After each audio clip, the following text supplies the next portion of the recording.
Yeah, so hello everyone, Hitesh here and today we're gonna talk about the latest released movie called coolie जो कि हाल ही 2025 में आई है।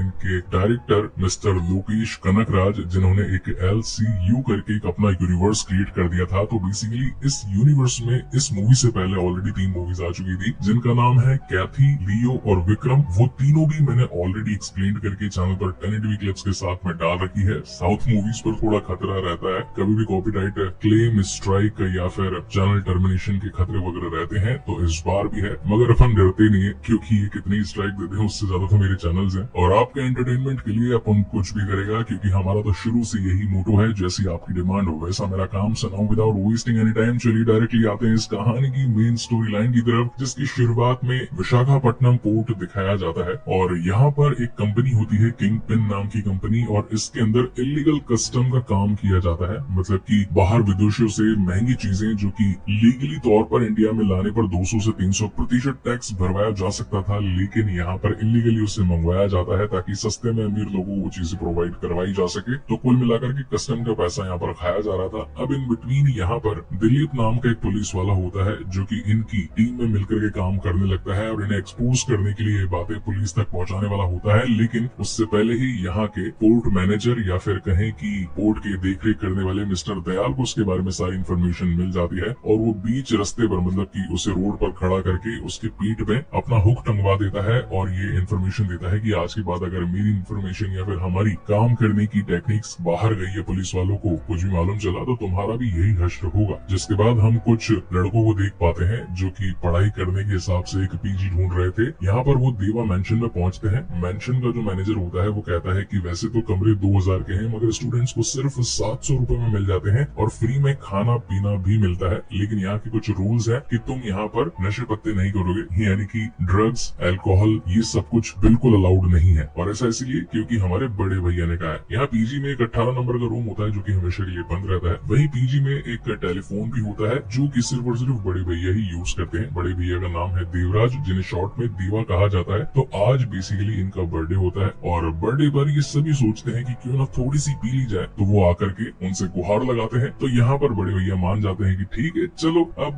तुम लोग पियोगे अकेले अकेले तो मजा कैसे आएगा, क्यों ना सब साथ मिलकर पिए। तो जिसके पास भी जो भी स्टॉक है वो भर करके ले आओ और फिर सभी एंजॉय करेंगे। तो हर किसी के पास में जहाँ पर भी छोटा मोटा दारू का स्टॉक पड़ा था वो बेचारा खांच खूंच के लेकर के आता है और उस सबको डाल देता है एक बड़े से भगोने में। और बड़े भैया देवराज जी देते हैं उसमें मिला करके लात और पूरा भगोना मिट्टी में पेल देते हैं। कुल मिलाकर के उनकी ट्रिक थी ताकि कोई भी यहाँ पर शराब ना पिए, क्योंकि 30 साल पहले उन्होंने किसी से वादा किया था कि अब मैं ना तो पीऊंगा और ना किसी को पीने दूंगा, मतलब कि मेरे सेगमेंट में जो भी लोग आते हैं। और वो वादा किस रीजन से किया गया था वो मैं आपको आगे एक्सप्लेन करूंगा। मीनवाइल यहाँ सीन शिफ्ट होता है राजशेखर एंड फैमिली पर। तो उनके जो मेन जो पर्सन होते हैं राजशेखर, उनकी डेथ हो गई होती है। उनकी बेटी प्रीति यहाँ पर बहुत ही ज्यादा परेशान दिखाई पड़ती है। यहाँ पर श्रद्धांजलि देने के लिए उनके दोस्त यानी कि देवा भी पहुंचे होते हैं, लेकिन प्रीति उन्हें यहाँ से निकल जाने के बारे में कहती है और बोलती है कि आज के बाद अपनी शक्ल मत दिखाना, दोस्ती के नाम पर तुमने किया ही क्या है, सिर्फ और सिर्फ मेरे पापा का नुकसान ही किया है। अब बाहर आ जाने के बाद में देवा को परेशानी होती है कि जो उनका फ्रेंड है वो तो काफी ज्यादा हेल्थ कॉन्शियस था और रिपोर्ट ही बताती है कि उसे हार्ट अटैक आया। तो ऐसा तो हो नहीं सकता, इसके पीछे जरूर कुछ ना कुछ रीजन तो होगा। तो वो अपनी तहकीकात लगवाता है और उसे इस तहकीकात में ये मालूम चलता है कि पोस्टमार्टम रिपोर्ट्स के साथ में छेड़खानी हुई है। अब इस बात को वो जाकर के प्रीति को बताता है कि तुम्हारे फादर की रिपोर्ट्स गलत बताई गई है। उन्हें हार्ट अटैक नहीं बल्कि हार्ट पर जोरदार मुक्के मार मार करके हार्ट को फेल कर देने के बाद में डेथ करवाई गई है। और ये कोई नॉर्मल डेथ नहीं बल्कि एक मर्डर है और मैं उस मर्डर को यानी कि उस हत्यारे को ढूंढ करके खत्म कर ही दूंगा। इसमें मुझे तुम्हारा साथ चाहिए। तो मुझे अपने फादर के बारे में बताओ कि आखिर उनके दुश्मन कौन कौन थे। तो यहाँ पर प्रीति बताना स्टार्ट करती है कि काफी टाइम पहले मेरे फादर ने मोबाइल क्रीमीटर नाम की एक मशीन बनाई थी। अब मोबाइल क्रीमीटर्स ये होते हैं जहाँ पर बॉडी को डाल करके बर्न कर दिया जाता है, उसे पूरी तरीके से झुलसा कर राख में बदल दिया जाता है। उससे होता यह है कि सांसारिक तौर पर मतलब कि ज्यादा प्रदूषण भी नहीं फैलता और चीजें हैम्पर भी नहीं होती है, स्पेस भी ज्यादा लिया नहीं जाता है और बॉडी डिस्पोज फटाफट से हो जाया करती है। तो मेरे फादर एक मशीन बना रहे थे, एक क्रीमीटर चेयर उन्होंने बनाई थी जिस पर किसी भी इंसान को बैठा करके उसमें कुछ केमिकल डाल करके प्लाज्मा इलेक्ट्रिक शॉट्स उसे दिए जाते थे और बॉडी कुछ ही मिनटों के अंदर राख में बदल जाया करती थी। और मेरे फादर ये चाहते थे कि इस मशीन को बना करके इसका पेटेंट गवर्नमेंट को बेच दें, मगर गवर्नमेंट ने इस पेटेंट को देने से मना कर दिया और ये बताया कि तुमने बनाई तो ये मशीन अच्छे काम के लिए है, लेकिन अगर किसी बुरे इंसान के हाथ में मशीन लग गई तो वो उससे क्रिमिनल एक्टिविटीज कर सकता है, अपने सारे सबूत मिटा सकता है। अगर बॉडी ही नहीं रहेगी तो फिर शिनाख्त भी नहीं हो पाएगी कि आखिर इसे मारा किसने। तो तुम्हारी मशीन समाज के लाभदायक की बजाय नुकसानदायक ज्यादा है, तो हम इसका अप्रूवल नहीं दे सकते। तो अब सीन ये हुआ था कि पोर्ट जो कि साइमन का है, दयाल तो खैर सिर्फ उसका एक मैनेजर था, साइमन ही मेन करता धरता था। और साइमन का बेटा अर्जुन जो कि अपने पिता की इस गंदे कामों में आना नहीं चाहता था, लेकिन फिर भी कस्टम ऑफिसर बन जाता है और यहाँ पर कस्टम का काम भी करवाया करता था। तो एक दिन अर्जुन अपने फादर को बताता है कि राजशेखर नाम के इंसान ने कस्टम के अंदर इलीगल तौर पे बाहर विदेश से कुछ सामान मंगवाए थे, जिसमें मैंने उसकी मदद करी थी। और उस इंसान ने एक मोबाइल क्रीमीटर मशीन बनाई थी, यानी कि एक क्रीमीटर चेयर। तो अगर आप चाहें तो उसकी मदद से हम बॉडीज को डिस्पोज कर सकते हैं। तो अब यहाँ पर दयाल के गुंडे पहुंच जाते हैं राजशेखर के पास में और उससे कहते हैं कि बॉडी को डिस्पोज करो। खैर पहले तो वो मना कर देता है, लेकिन उसे पैसों की जरूरत थी और अपनी बेटियों को पढ़ा लिखा करके वो डॉक्टर बनाना चाहता था, इसलिए वो ये काम करने के लिए मान जाता है। अब आए दिन उसके पास में बॉडीज आ जाया करती थी और ये दोनों मिलकर के, यानी कि बाप और बेटी मिलकर के बॉडीज को डिस्पोज कर दिया करते थे। और ऐसा करते कराते इनकी ये टेंशन खत्म होने लगी थी। मगर अभी तक भी देवा को ये बात समझ नहीं आ रही थी कि अगर राजशेखर साइमन के लिए इतना लाभकारी आदमी है, मतलब की बॉडीज डिस्पोज कर देने वाला काम करता है, तो फिर तो साइमन को उसे बचाना चाहिए, उसकी सुरक्षा करनी चाहिए। आखिर साइमन ने ही उसे क्यों मरवाया, इस बात की जानकारी पाने के लिए देवा उन्हीं के पास पोर्ट पर काम करने के लिए पहुंच जाता है। अब यहाँ पोर्ट पर काम करते कराते देवा को ये बात मालूम चलती है कि साइमन के खिलाफ जो उसकी गवाही देने के लिए कोई पुलिस वाला अंडरग्राउंड इनकी टीम में आ जाया करता था या फिर इलीगल काम किया करता था, तो उन्हें तो साइमन मरवाता ही मरवाता था। इसके अलावा उसका एक साइड बिजनेस और चल रहा था, जो कि था बॉडी पार्ट्स के ट्रांसप्लांटेशन का, यानी कि गरीबों को ये जॉब देने के बहाने यहाँ पर बुला लिया करता था, फिर उन्हें एक अच्छी लाइफ दिलाता था, जैसे कि बढ़िया होटल्स में नहाना धोना, खाना पीना, शानदार लाइफस्टाइल। और 15-20 दिनों के बाद में उन्हें पूरी बॉडी को चेक करवा करके कि इनका ब्लड ग्रुप कैसा है, बॉडी का कौन सा पार्ट काम का है, काम का नहीं है, फिर सीधा उन्हें जान से मरवा करके वो पार्ट निकलवा करके आगे ब्लैक मार्केट में बिकवा दिया करता था। और इसी वजह से किंगपिन कंपनी जोरों शोरों से पैसा कमा रही थी, यानी कि पोर्ट के थ्रू इलीगल काम से पैसा तो वहां से भी आ रहा था और ऊपर से पोर्ट की ही मदद से ये अपने बॉडी पार्ट्स को भी इधर उधर देशों में भिजवा सकते थे। तो एक दिन यहाँ पर साइमन को ये पता लगता है कि कोई तो पुलिस वाला है जो कि इनकी खबर आगे गवर्नमेंट तक पहुंचा रहा है, तो वो कौन है, उस साले चूहे को ढूंढो। और वो चूहा निकल पड़ता है उसी का मैनेजर दयाल। तो यहाँ साइमन गुस्से में जाता है, उसके माथे पर हथौड़े ही हथौड़े से वार करता है और फिर उसकी बॉडी डिस्पोज करवाने के लिए सीधा देवा को बुला लेता है। तो बेसिकली अभी तक देवा ने ये मशीन चलाना सीख ली थी प्रीति के साथ मिलकर के, और इस बार साइमन ने उससे कहा था कि इसे डिस्पोज नहीं करना, इसे पुलिस स्टेशन के पास वाली जमीन के अंदर गाड़ देना, क्योंकि ये पुलिस वाला था और हमारी इन्फॉर्मेशन आगे शेयर कर रहा था। तो यहाँ पर देवा एक बड़ा गड्ढा खोदता है और उस दयाल को गड्ढे में डाल देता है, लेकिन तभी वहाँ बारिश आने लगती है, मिट्टी थोड़ी ढीली पड़ जाती है और जो दयाल अंदर पड़ा था वो जिंदा उठ के खड़ा हो जाता है। तो कभी कभार ये होता है कि जब इंसान को बहुत जोर जोर तरीके से मारा जाता है, उसकी दिल की धड़कन रुक जाती है, मगर कुछ टाइम के बाद में दिल की धड़कनें चलना स्टार्ट हो जाती है, वो इंसान अगेन जिंदा हो जाता है। ऐसा बहुत बार हुआ भी है मेडिकल साइंस में। तो वैसी चीजें कुछ दयाल के साथ में हो जाती है। दयाल जिंदा हो जाता है तो देवा कहता है कि मुझे तो तुझे खत्म करना ही पड़ेगा, जहाँ पर दयाल कहता है कि नहीं, मेरे बीवी बच्चे हैं, मैं खुद भी पुलिस में ही था और यहाँ पर साइमन को एक्सपोज करने के लिए आया था, प्लीज मेरी मदद करो, उन्हें मेरे बारे में मत बताओ, मुझे यहाँ से जाने दो, तुम्हारा भगवान भला करेगा। तो यहाँ पर देवा साइमन से झूठ बोल देता है और कहता है कि मैंने तुम्हारा काम कर दिया, दयाल को खत्म कर दिया। अब यहाँ पर साइमन उसे बहुत ही दिल दहला देने वाला सच दिखाता है, बताता है कि तेरे दोस्त को, यानी कि राजशेखर को जिसने मारा था, वो और कोई पर्सन नहीं बल्कि खुद दयाल था। अब यहाँ पर देवा का दिमाग घूम जाता है, क्योंकि जिस पर्सन को उसने बचाया इवेंचुअली वही उसके दोस्त का कातिल निकला। लेकिन यहाँ पर कमीना दयाल एक और कमीनापंती कर देता है, वो प्रीति को उठा करके ले जाता है और कहता है कि अगर तुझे तेरी दोस्त की बेटी सलामत चाहिए तो तुझे मेरा कुछ काम करना पड़ेगा। तो बेसिकली ये जो मैनेजर दयाल था, उसने इतने सालों में साइमन के नीचे काम करते कराते ढेर सारा पैसा,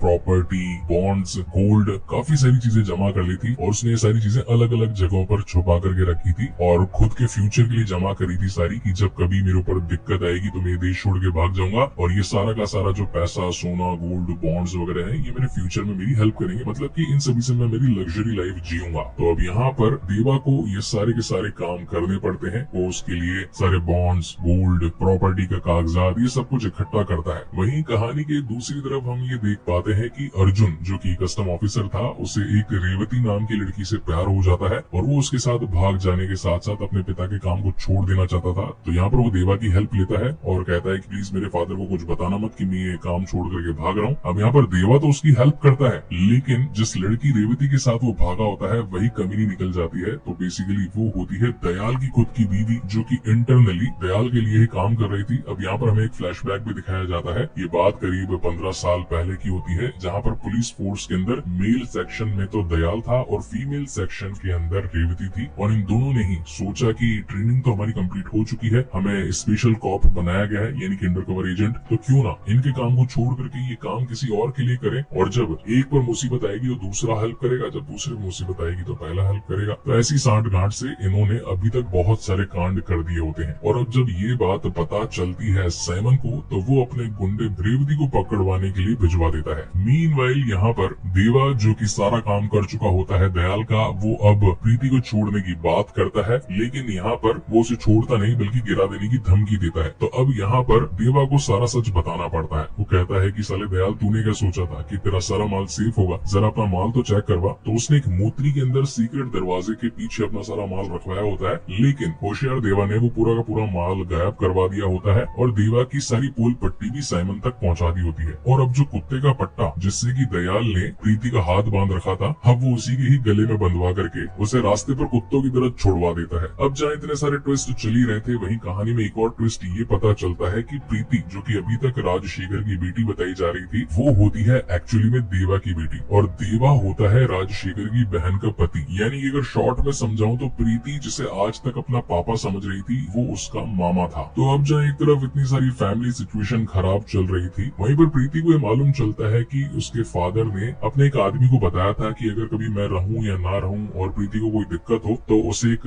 फोन पर फोन करने के लिए बताना और बोलना कि नंबर बोले 5821। ये 5821 नंबर था कोली का। जब प्रीति एक फोन पर ये बताएगी नंबर, तो प्रीति को हेल्प मिल जाएगी। वहीं दूसरी तरफ दयाल ने देवा को मरवाने के लिए अपने बहुत सारे गुंडे भिजवा दिए थे। तो अब जो अपना देवा मेंशन था, बोलेगी देवराज का घर, तो यहाँ पर उसने अपने 18 कोली और जमा करके रखे थे, और जो कमरा नंबर 18 था उसमें से निकलता है कालीशा, जो कि बहुत ही खतरनाक कोली था। और अगेन यहाँ पर काफी अच्छी फाइट आती है, ज्यादा मैं दिखाऊंगा नहीं, कॉपीराइट इश्यूज हो सकते हैं। तो कुल मिलाकर के ये फाइट वगैरह खत्म होती है और वहीं कॉल के थ्रू देवा को ये पता लग जाता है कि प्रीति ही उसकी बेटी है। इन बिटवीन यहाँ पर साइमन पकड़वा लेता है रेवती को और इसी के साथ साथ में प्रीति को भी। तो अब उन्हें बचाने के लिए जाना पड़ता है अपने देवा भाई साहब को साइमन के पास में, और वो अब साइमन से कहता है कि देखो, तुम्हारा जो मेन शिकार था दयाल, उसने मेरे साथ में भी गद्दारी करी है, तो इसलिए मुझे एक और मौका दो, मैं उसे खत्म कर दूंगा। लेकिन साइमन कहता है कि जब मैंने तुम्हें कोई काम दिया, तुमने उसे पूरा नहीं किया, तो इसका तो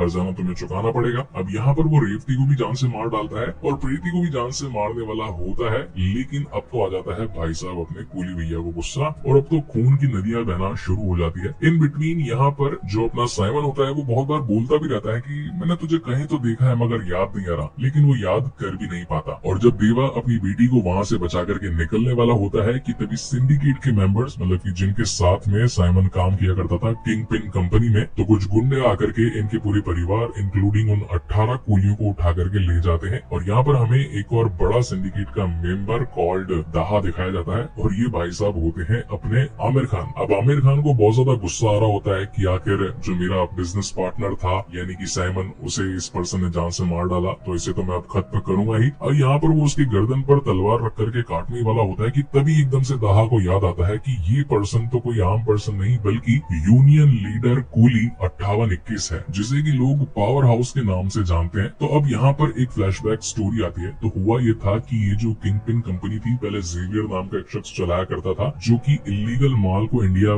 मंगवाता था और फिर आगे और वर्ल्ड के अंदर इधर उधर भेजा करता था। और एक काम के चलते जेवियर ने करीब 400 लोगों को एक शिपमेंट के साथ में सऊदी भेजा था, लेकिन उसके अंदर ड्रग्स था। तो सऊदी के पुलिस वालों ने उन कुलियों को पकड़ लिया। अब 400 थे तो उसमें से 100 बोलते हैं कि हम जानबूझ करके ये गुनाह कबूल कर लेते हैं ताकि 300 को तो इंडिया भिजवाया जा सके। अब जहाँ पर 300 कुली छूट गए थे, तो जो बचे हुए 100 कुली थे, तो जेवियर चाहता था कि उन 100 के 100 को मरवा डालूं ताकि मेरी कंपनी पर मेरे ऊपर नाम ना उछले। लेकिन जेवियर के कांड को रुकवाने के लिए ये 100 के 100 कुली भारी पड़ जाते हैं उसकी टीम पर, और यहाँ पर अगेन काफी ज्यादा मार कटाई होती है। और एट द एंड अपने देवा भैया आकर के जेवियर को ही जान से मार डालते हैं और कहते हैं कि तूने हम 100 कुलियों को जान से मारने के बारे में सोचा था, मगर आज देख तो खुद ही मारा गया। वहाँ पर दाहा खड़ा था उस टाइम पे, जो कि अपने फादर काकर को कहता कहता है कि देखो ये तो लगता है कि जेवियर से भी बड़ा है, मुझे तो लगता है कि शायद ये आपसे भी बड़ा है। और हमेशा से ही दाहा चाहता था कि देवा को ढूंढ करके अपनी टीम में मिला ले, मगर दाहा को वो कभी मिला ही नहीं और वो आउट ऑफ इंडिया शिफ्ट हो गया। तो आज यहाँ पर जब वो देवा को देखता है तो यही बात बोलता है, लेकिन देवा मना कर देता है और बोलता है कि तेरे बाप से जरा बात तो कर लूं। और वो जाकर के काकर को कहता है कि अगर तूने अगेन मेरे लोगों पर हाथ उठवाया या उन कूलियों को मरवाने की कोशिश करी तो याद रखना तेरा भी वही अश्र होगा जो कि जेवियर का हुआ था। तो कुल मिलाकर के ना तो वो दाहा से हाथ मिलाता है और इवेंचुअली जो उनके लोग पकड़े गए थे सिंडिकेट के मेंबर्स के थ्रू उन्हें भी छुड़वा लेता है। और जाते जाते यहाँ पर दाहा ने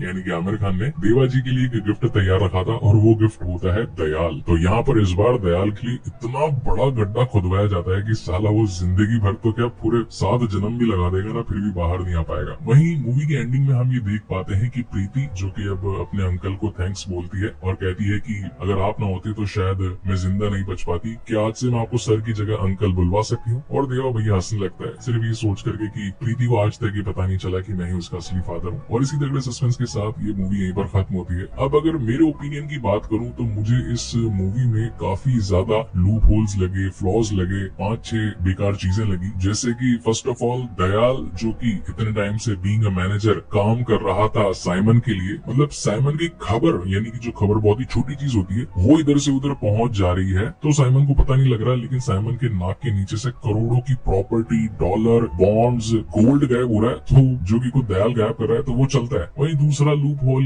ये था कि देवा भैया जो कि अपने फोन से किसी को फोन नहीं करने देता था, सिर्फ एक फोन का इंतजार ही करता रहता था। क्या गारंटी थी कि अगर प्रीति का कॉल उस वक्त उस फोन पर नहीं आता और नंबर वो भूल जाती तो क्या सचमुच कभी देवा को पता नहीं चल पाता कि भाई उसकी बेटी है। एक और लूप होल कहानी में ये है कि दयाल ने राजशेखर को मरवाया क्यों, वो तो इनका काम कर रहा था। अभी ये मेरी खोपड़ी कहती है, मेरा दिमाग कहता है कि ऐसा हो सकता है कि शायद तक राजशेखर को मालूम चल गया हो कि दयाल जो है वो साइमन का पैसा चुरा रहा है, तो इसलिए कहीं उसकी पूल पट्टी ना खुल जाए तो उसे जान से मार दे। अब ये चीज मूवी में दिखानी चाहिए थी लेकिन दिखाई नहीं गई। और एक लूप होल ये लगा कि जहाँ इतना सीक्रेट टाइम से ये जो दयाल था अपना पैसा वगैरह छिपवा रहा था, क्या वो लोग उसके साथ दगाबाजी नहीं कर सकते थे क्या, क्योंकि ऐसे लोगों पर भरोसा करना बहुत ज्यादा मुश्किल होता है। वो भी इसको चूना लगा करके भाग सकते थे जैसे कि दयाल ने अपने बड़े ऑफिसर यानी कि साइमन को चूना लगवाया था। अब एक चीज यहाँ पर ये थी कि बार बार साइमन सोचता रहता था कि मैंने तुम्हें कहीं देखा है, मतलब कि देवा को वो लगता था कि कहीं ना कहीं देखा है लेकिन याद नहीं आ रहा था। लेकिन दाहा को एक ही झटके में एक ही बार में याद आ जाता है कि वो यूनियन लीडर देवा है जिसका पूरी नंबर है 5821। मतलब कि जहाँ रोड पर कुत्ते की तरह साइमन के फादर जेवियर को मारा जा रहा है तो साइमन याद नहीं कर पा रहा और वही ठेठ दूर खड़ा होकर के दाहा इन चीजों को देख रहा है और उसे एक ही पल में याद आ गया। तो ये कहीं ना कहीं कुछ ना कुछ लूप होल्स मुझे लगे एंड आई होप कि ये मूवी आपको पसंद आई होगी। खैर मुझे ये मूवी एवरेज लगी, मेरी इस मूवी से एक्सपेक्टेशंस कुछ ज्यादा ही थी क्योंकि यहाँ पर कूली यानी कि हमारे